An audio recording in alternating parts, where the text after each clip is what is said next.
Hello everyone. Hello everyone. Today we will see that what is the differences between authority, responsibility and accountability. In previous lectures, we are know about what is the accountability and what is the meaning, what is about the responsibility and authority. Now we will see the comparative analysis of the authority, responsibility and accountability. How three things are different with each other.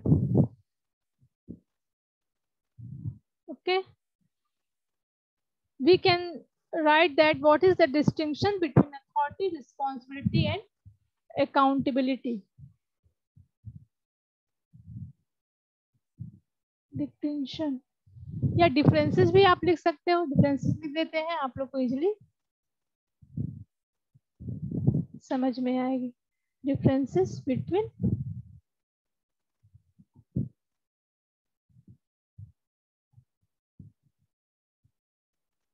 Authority,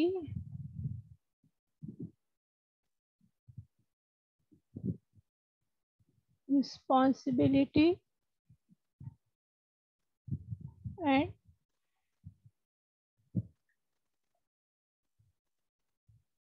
accountability. Okay,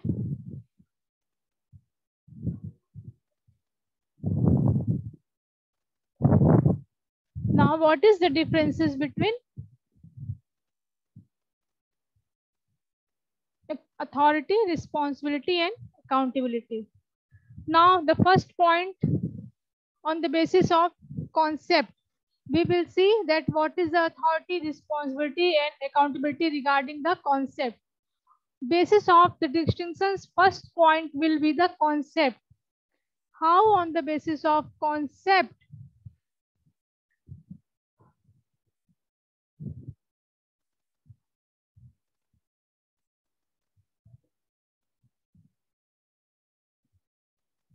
ठीक है.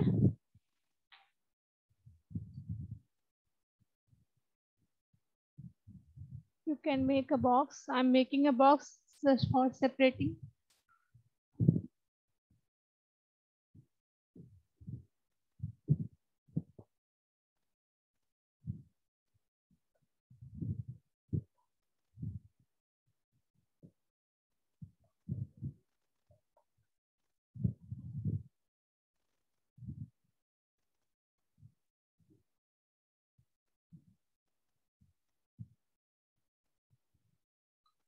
Okay, accountability. The first point is the distinction will be on the basis of concept. Now, on the basis of concept, we can say that authority, it is the right to give orders and power to exert obedience. It is a right and power to exert obedience. Okay, authority क्या है? It is a right and a power to exert obedience. And what is the responsibility? Responsibility is it is an obligation to do the work assigned. It is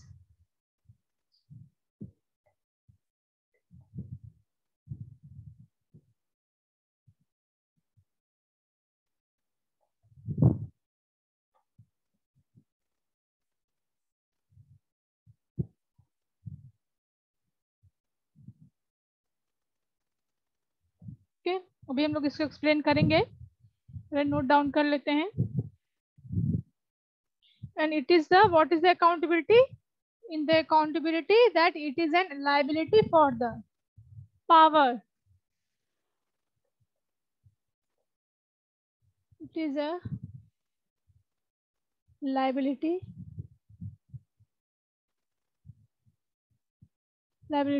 of power to discharge duties.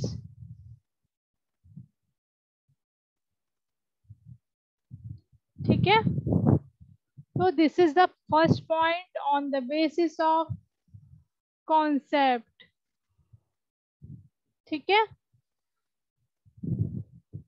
तो first point है concept में। Concept क्या है इसका? Authority का। Authority का concept है कि इट इज द राइट्स, एक ये राइट्स है, एक पावर है, और इसके बेसिस पे हम जो भी ओबीडियंस है, जिसको भी हम ओबीडियंस करना है, हमको जिसको भी काम करवाना है कि वो हमारे काम को, हमारे वर्क को करे, जिसको भी हम वर्क असाइन करना है, रिस्पॉन्सिबिलिटीज डेलीगेट करनी है, उसको हम इसके बेसिस पे कर सकते हैं। तो अथॉरिटी एक राइट्स है, एक पावर है, जिसके बेसिस पे हम किसी को भी काम करवाते हैं। ठीक है, रिस्पॉन्सिबिलिटी क्या है? इट इज एन ऑब्लिगेशन, ठीक है, टू डू असाइंड वर्क। अगर आपको रिस्पॉन्सिबिलिटी दे दी जाती है, अगर आपके पास पावर है, अथॉरिटी है, तो आप इस बेसिस पे किसी को रिस्पॉन्सिबिलिटी दे सकते हैं। अगर आपने किसी को रिस्पॉन्सिबिलिटी असाइन कर दी, डेलीगेट कर दी, means you are obliged to do assigned work. You can't delegate that the given work because you are too obliged to perform, to accomplish your given goals या given work which you are obliged to perform. And now what is the accountability? Accountability, it is the liability, it is an liability of power to discharge duty. Liability ये कैसे हो गई? Liability ये इसलिए है क्योंकि authority क्या है? If you are authorized means you have rights and power, and on the basis of your rights and power you are liable to delegate to performing, delegate to your subordinates to perform some work. Okay, तो क्या है, अगर ये works को perform करेंगे, they are only liable to perform, they are only obliged to perform the work, while the whole responsibility, the whole accountability of the work will be the authorized person.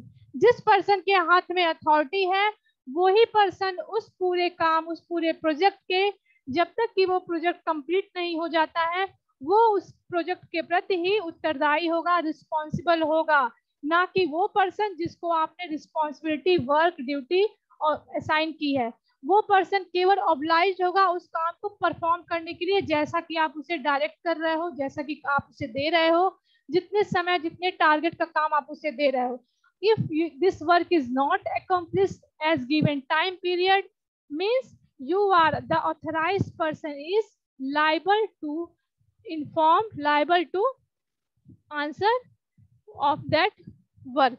ठीक है, he will be liable to all the losses which will be done just because of the rights and power, क्योंकि वो उसी person के पास वो rights और power है जिसके बेसिस पे वो किसी से भी काम करवा सकता है, वो किसी भी वर्क को डेलीगेट कर सकता है। ठीक है, तो जिसको आपने रिस्पॉन्सिबिलिटी डेलीगेट की है, वो उसकी कोई अकाउंटेबिलिटी नहीं होगी कि आपका काम खराब हो गया है, आपका काम कंप्लीट हुआ है या नहीं होगा। पूरी जवाबदेही आपके सुपीरियर के लिए उस ऑथराइज्ड पर्सन की होगी। इस वजह से कहा जाता है दिस इज एन लायबिलिटी, ये आपकी लायबिलिटी है कि आपको वो काम पूरा करके सही तरीके से, जैसा कि मैनेजमेंट ने, जैसा कि सुपीरियर ने आपको दिया है, आपको उस काम को, you are liable to perform that given task as a given time and as a given target. ठीक है, जो भी टारगेट, जो भी टाइम आपको दिए, आपको सेम उस चीज को देना है, ये आपकी लायबिलिटी बन जाती है। ठीक है, उस अथॉरिटी की, उस सुपीरियर पर्सन की लायबिलिटी होती है। ठीक है, और उस वर्क को परफॉर्म करने के लिए ही have a power and rights to delegate some duties and responsibility to their subordinates. Now we will see that what is the differences. The base is emergence. Okay, on the basis of emergence we will see the differences of accountability, responsibility and authority. Okay, what will be the differences on the basis of emergence? Now we can say that it arises from responsibility. Authority क्यों arise होती है? It is arises from responsibility. There is no space.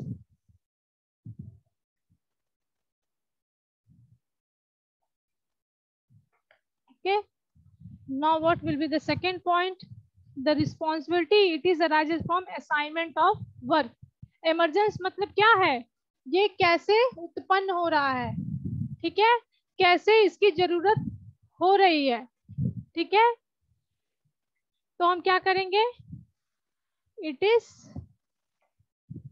arises from assigned work.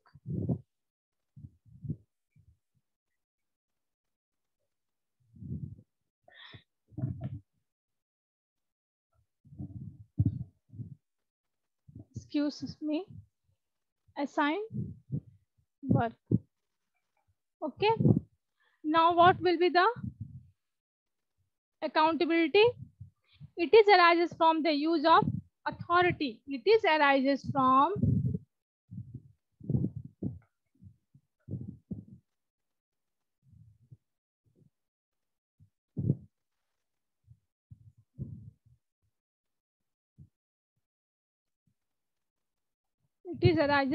authority.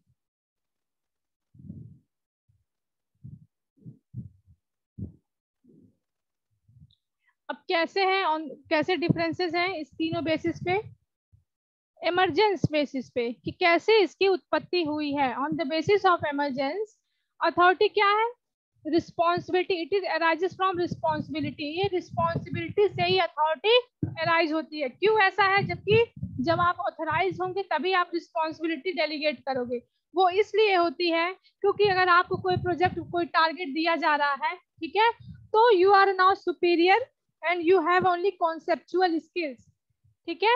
हो सकता है you are authority, you are superiors, तो आपको ये authority, ये पावर क्यों दी जाएगी, क्यों दी जाएगी, जब तक कोई गोल्स नहीं होगा, कोई काम नहीं होगा, कोई वर्क नहीं होगा, ठीक है। मीन्स अगर रिस्पॉन्सिबिलिटी यानी इस काम को करने वाले पर्सन की जरूरत नहीं होगी तो क्यों अथॉरिटी डेलीगेट होगी, अथॉरिटी की जरूरत ही नहीं पड़ेगी।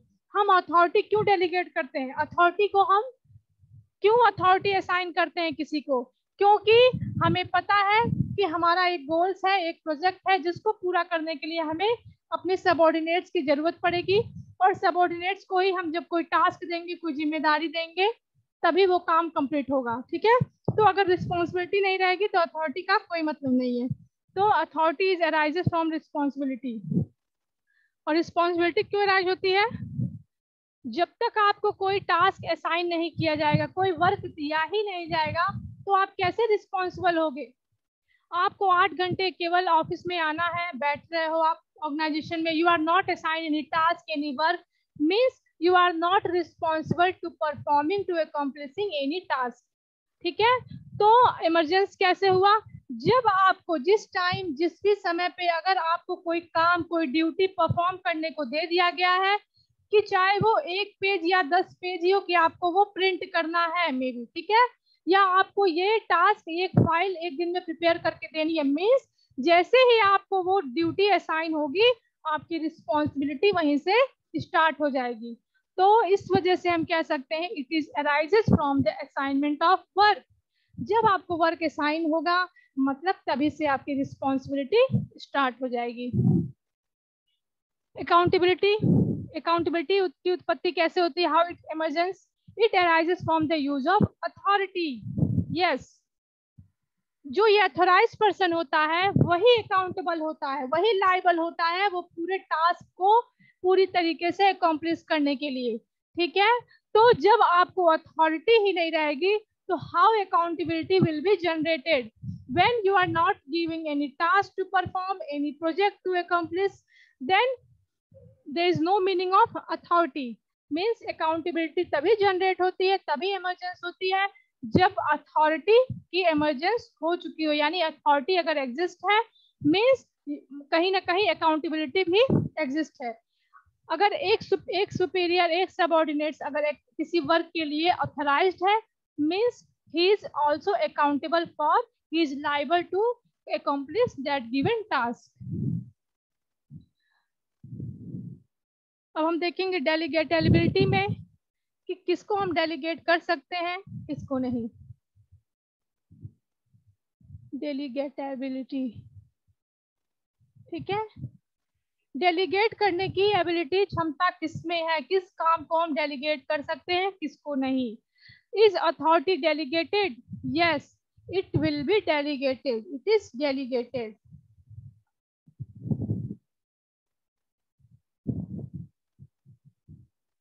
Okay, it is delegated. Is responsibility delegated? ठीक है, इट्स नॉट डेलीगेटेड. ये केवल एज्यूम की जाती है. ठीक है, हमने जब मीनिंग्स बताए थे, अबाउट में बताए थे, इंट्रोडक्शन दिया था, तो हमने इस चीज को एक्सप्लेन किया है वीडियो में. It is assumed. Why it is assumed, ये हमने रिस्पॉन्सिबिलिटी का जब टॉपिक पढ़ाया था उसमें हमने इसको डिस्कस किया है, जो कि आपको वीडियो में मिल जाएंगे. Responsibility, about responsibility and meaning का जो वीडियो अपलोड है, वो आपको ये चीज वहां मिल जाएगी कि व्हाई रिस्पॉन्सिबिलिटी इज एज्यूम्ड. ठीक है, it is assumed. And accountability क्या होती है? ये इनडायरेक्टली कहीं ना कहीं, व्हेन यू आर ऑथराइज्ड, अगर आपको अथॉरिटी दे दी गई है, मीन्स उस अथॉरिटी के साथ साथ इनडायरेक्टली वे में you are accountable to report your superior. You are accountable of the profit and loss of the given project. ठीक है, तो हम कह सकते हैं it is imposed. It is imposed.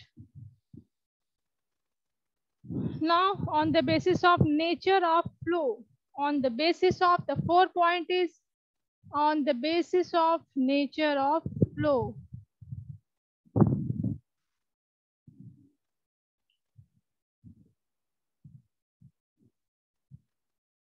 Nature of flow. ठीक है, इसके फ्लो की प्रकृति कैसी है? What is the nature of flow? ये डाउनवर्ड फ्लो होगा या अपवर्ड फ्लो होगा? अकाउंटेबिलिटी, रिस्पॉन्सिबिलिटी एंड अथॉरिटी किस वे में फ्लो करते हैं ऑर्गेनाइजेशन स्ट्रक्चर में, इस बेसिस पे अब हम डिफरेंसेस को देखेंगे. Okay, then on the basis of flow, is authority is flowing from downward? Yes, it flow downward. Authority क्या होती है? डाउनवर्ड फ्लो होती है, क्योंकि ये टॉप टू बॉटम फ्लो की जाती है. ठीक है, इसका फ्लो कैसा है? डाउनवर्ड. ठीक है, और रिस्पॉन्सिबिलिटी का क्या है? रिस्पॉन्सिबिलिटी आपकी अपवर्ड होती है, क्योंकि आप रिस्पॉन्सिबल हैं उस काम को करने के लिए, मीन्स यू आर हैव इसका क्या मतलब हो? इसका ये मतलब होगा कि आप इसके लिए रिस्पॉन्सिबल, इस काम को करने के लिए, मीन्स आप किसी के लिए उत्तरदायी है, किसी के लिए जवाब आपको देनी है. You have a report your given task to their superior. ठीक है, जिसने भी आपको वो वर्क असाइन किया है, आप उसके लिए ही जवाबदेह होते हैं, ना कि उसके लोअर लेवल अपने एम्प्लॉय के लिए. तो वो कौन होता है? आपको सुपीरियर ही आपको काम असाइन करेगा. तो वो अपवर्ड फ्लो इसलिए ही होगा क्योंकि आपके सुपीरियर ही आपको वो काम दे रहे हैं. ठीक है, तो आप जवाबदेह सुपीरियर को करेंगे, ना कि लोअर मैनेजमेंट को. यही चीज है ना यहाँ पे, कि अगर सुपीरियर ने काम दिया है इनको, तो ये काम हो रहा है नहीं हो रहा है, ये हमेशा अपने सुपीरियर को ही बताएंगे, ना कि लोअर लेवल को. इस वजह से इसका फ्लो हमेशा अपवर्ड होता है. ठीक है, जिसको भी रिस्पॉन्सिबिलिटी दी गई है वो अपवर्ड ही उसकी रिस्पॉन्सिबिलिटी उस काम को बताता है. ठीक है, और अकाउंटेबिलिटी भी अपवर्ड होती है, क्योंकि ये अकाउंट अथॉरिटी इनको किसने दिया है? इनके सुपीरियर ने इनको ये अथॉरिटी दिया है. अगर इनका ये अकाउंटेबल है किसी काम को कंप्लीट करने के लिए, और वो काम हो रहा है अच्छा या नहीं हुआ है, उसके लिए वो किसको जवाब देंगे? अपने सुपीरियर को ही देंगे, ना कि अपने सबऑर्डिनेट्स को. तो इसकी फ्लो भी क्या होती है? अपवर्ड फ्लो होती है.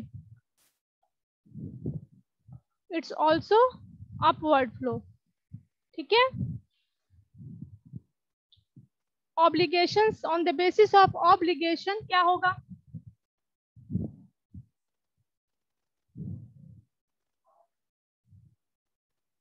On the basis of obligation,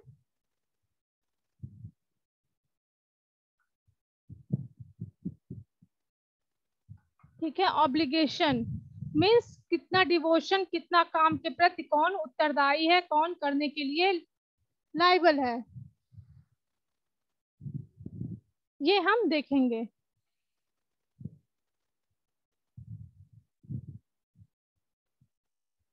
ठीक है, okay.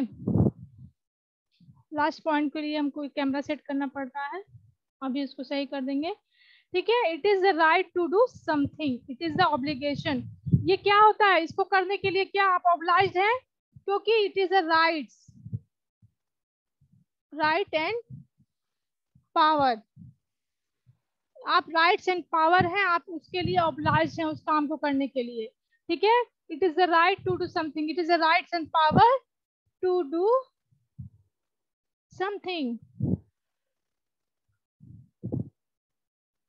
Okay, now what will be the responsibility?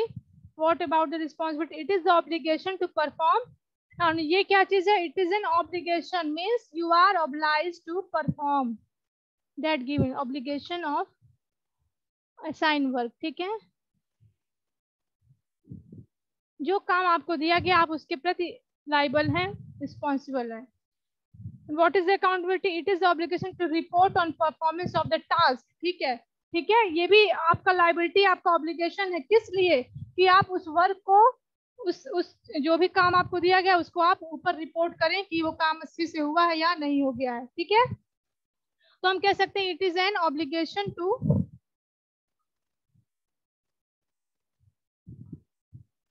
It is an obligation to report that assign work.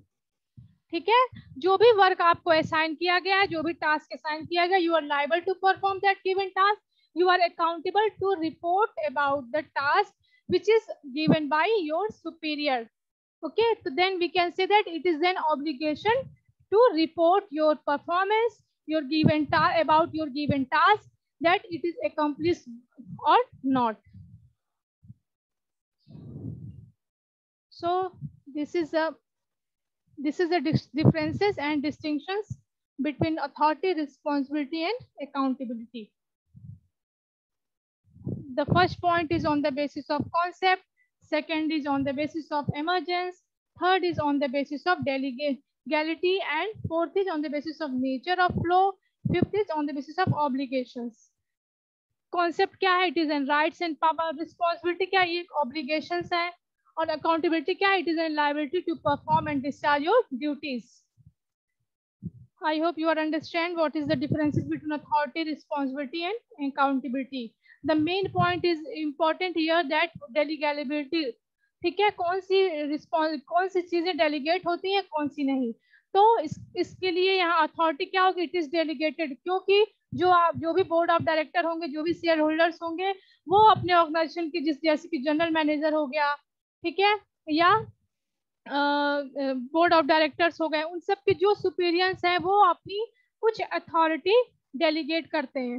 ठीक है, जब अथॉरिटी देंगे तभी ऑर्गेनाइजेशन में परफॉर्मेंस होगा, या जो भी गिवन टास्क है, गिवन गोल है, वो अकम्प्लिश होगा। तो yes, authority is delegated and responsibility it is not delegated, it is assume, ये एज्यूम की जाती है। ठीक है, according to the virtue, position, task, skills and ability of the person. Then on the basis of assumeness, on the basis of your experiences, you can assign some works and duties, not delegated. Okay, you are only assigned to and perform to that given task. Then accountability क्या होती है? It is imposed. Imposed क्यों है? इसलिए imposed है क्योंकि you are liable to fulfill, to accomplish given task. So it is imposed to you because you are authority, you are authorized person, you are given to rights and power, and on the basis of your rights and power, this is indirectly imposed to you that ये काम जो भी दिया गया है वो समय से होना चाहिए, जो भी टारगेट जो भी दिए गए वो अचीव होना चाहिए। ओके,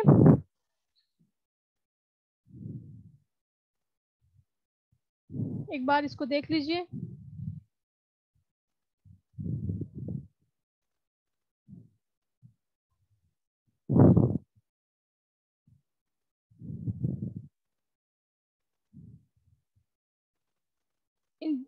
इन तीनों के बीच में एक इंटर रिलेशनशिप होता है। ठीक है, दे आर इंटरकनेक्टेड। ठीक है, there are some interrelationship between authority, responsibility and accountability. So we can say that authority arises out of responsibility, and responsibility arises out of assignment of work, and accountability arises out of the use of authority. authority flow from higher to lower level, whereas responsibility and accountability flow from lower level to higher level. In brief, we can say that authority is delegated, responsibility is assumed, and accountability is imposed.